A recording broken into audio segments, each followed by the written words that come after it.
এরপরে আপনার your relationship should be হালাল, আপনার সম্পর্কগুলোও হালাল হতে হবে। এখন নতুন নতুন টার্মিনোলজি বের হয়েছে, আগে নি শুনতামই না, এখন বলে হুজুর আমার জিএফ, আমার বিএফ। কি রে জিএফ কি? কয় হুজুর জিএফ মানে গার্লফ্রেন্ড, বিএফ মানে বয়ফ্রেন্ড, আছে না নাই? আবার কয় আমার এক্স গার্লফ্রেন্ড, হুজুর আমার ব্রেকআপ হয়েছে। আবার কয় হুজুর ক্রাশ খাইছে, ক্রাশ, আছে না নাই?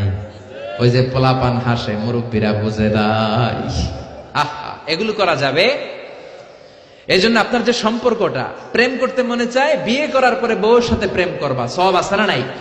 আপনি আপনার হাতটা বিবির হাতের সাথে মিলালে 2 হাতের সগীরা গুনাহ মাফ করে দেয় কে? আপনার বিবির চেহারার দিকে তাকালে চোখের সগীরা গুনাহ মাফ করে দেয় কে? তুমি সুন্দর তাই চেয়ে থাকি, সে কি মোর অপরাধ? বিবির দিকে, স্ত্রীর দিকে তাকাইয়া সুন্দরী বলে অপরাধ নাই, কিন্তু শালীরে সুন্দর বললে অপরাধ আছে না নাই?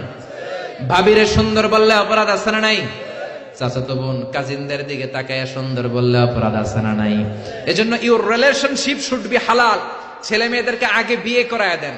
মালয়েশিয়াতে আমরা একটা ক্যাম্পেইন করি, টাইমলি ম্যারেজ ক্যাম্পেইন। আমি দেখেছি অনেকে এটার সাথে জড়িত। এই টাইমলি ম্যারেজকে আমি সাপোর্ট করি। সময় মতো ছেলে মেয়েদেরকে বিয়ে করায় দিবেন। আপনি ছেলে মেয়েদেরকে সময় মতো বিয়ে না করানোর কারণে এই মেয়ের দ্বারা, ছেলের দ্বারা যত গুনাহ হবে তার পার্সেন্ট